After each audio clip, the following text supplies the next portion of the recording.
So I'm Shweta. I work at Aggo as a senior software engineer, and today I'm going to talk about something every developer has to face at some point of time: performance optimization. And specifically, I'll be talking about performance optimization using Defer, and how we can leverage it. All right. So why do we care so much about performance? Well, guess what? No one likes to wait, not even Mr. Bean. Okay. So in this scenario, we are simply flooding our browser upfront with all the resources those resources are not even required at the initial render, right? So it is forcing our browser to download, parse, execute all this unused chunk of code. So in this scenario, we are simply flooding our browser upfront with all the resources those resources are not even required at the initial render, right? So it is forcing our browser to download, parse, execute all this unused chunk of code. So whenever I see a huge amount of unused code and I need to do a quick refactoring, so I'm going to look at is lazy loading. Well, previously, in a traditional way, we handle lazy loading in a pretty straightforward manner by using Angular router modules. But not everything could be routes, right? So developers had to get creative with dynamic components, which again came with a lot of boilerplate code and some hacky workarounds. So do we have a cleaner way to fix it? And that's where Defer comes in. So Defer was introduced in Angular version 17. It allows us to delay specific parts of our application until they're actually required, and it also helps us achieve content level of optimization, and it gives us fine control over what to load and when to load without relying on any routes and with just simple code block. So we'll see the syntax of Defer. Okay. So this is a primary Defer block inside of which you could wrap your heavy components which you want to lazy load. It takes trigger as a parameter. Now trigger is an event or action that notifies Angular when exactly I want my Defer chunk or content to be loaded and rendered. Okay. Now one of the strengths of Defer is its ability to manage different loading stages. We have these additional subblocks here: placeholder, loading and error. So placeholder block is going to be displayed before our deferred content is loaded. Then we have loading. So loading block is going to display while the downloading of deferred chunk starts, and it is going to replace the placeholder block eventually. So it helps us get a real-time feedback kind of thing. Then we have error block. Now error block acts as a fallback block. Whenever there is any network issue or a server related issue while downloading the deferred chunk, this error block is going to be seen. Okay. Now there are different types of triggers. First we have built-in triggers, which are provided to us by Angular itself. These are the bunch of built-in triggers. Then we have custom triggers. If these built-in triggers are not sufficient enough, we can go ahead and form our own strategies or logic, and we can utilize them. Now to demonstrate these different triggers, I have created two simple versions of a simple conference app. So let's have a look how it looks like.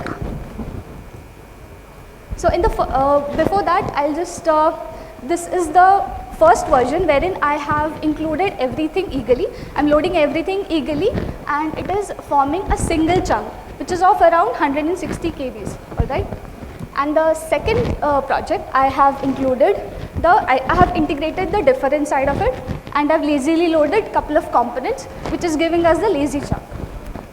Let's see how our application looks like first. So yeah, these are the components we have. Hold on, my internet is not working. Yeah. So we have agenda, venue, then speaker list, which fetches data from the user API. So this is our application. We have agenda, venue, then speaker list, which fetches data from the API, and a conference stats.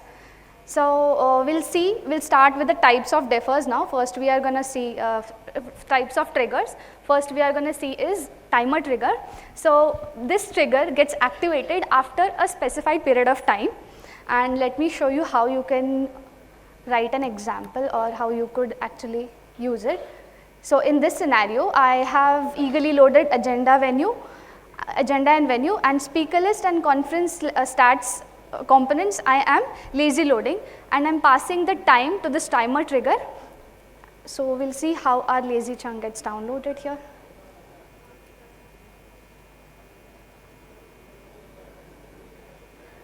Yeah, let me reload it, and after 2 seconds, if you notice,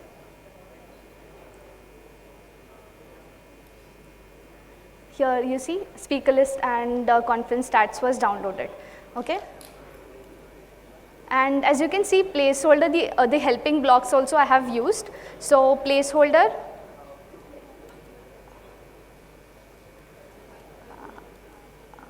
what did I do? Yeah.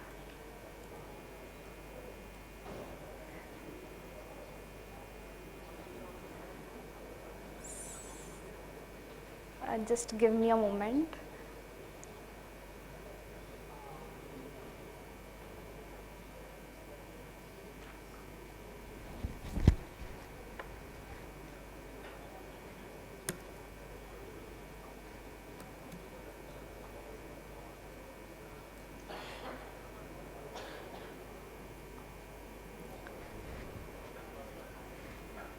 All right.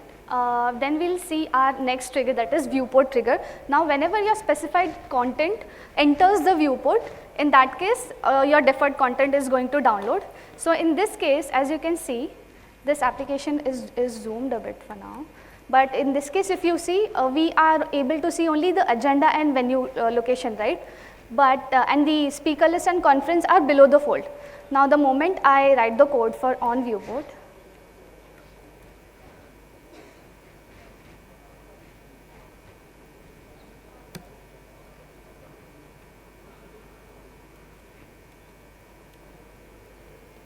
actually I transferred a lot of stuff and it did not get.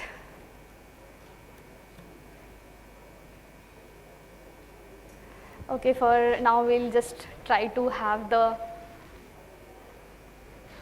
Okay, so as I mentioned, this uses intersection observable API behind the scenes. So whenever your placeholder by default is going to enter the viewport, your deferred chunk is going to get downloaded. Then we'll see next trigger, that is interaction trigger. Whenever you will click, it will take a click event or a key down trigger and key down event, and then your deferred content is going to load. All right. Then we have hover trigger. It is also pretty much similar to it is pretty much similar to interaction trigger, and this is how you can write your hover. By default, it is going to take placeholder, and you can also mention a template reference variable. So whatever reference you pass, so whenever you mouse over onto that content, your deferred chunk is going to load. Then we have is idle trigger. Now this is a default trigger used by Angular. If you don't mention or specify any particular trigger, it is going to be activated. So this is how you could write your deferred trigger. Then we have immediate trigger. After rendering of all the non-deferred component is done, your immediate trigger is going to be activated. This is simple, it doesn't require any placeholder or any default reference to any element. Then again we have custom trigger. Actually I have created a little bit of code snippets, but then since I have changed the system, they are not available in this.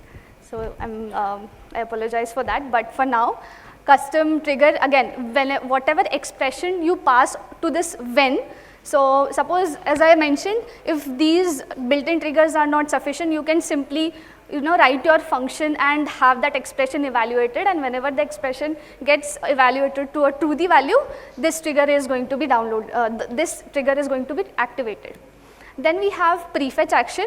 Now if you want to preload your resources and you want to render them only after your main trigger is activated, okay, in that case you can make use of prefetch. And this was about trigger and defer. And if you want to discuss anything more about performance or defer or anything regarding Angular, you can reach out to me on LinkedIn. Thank you so much.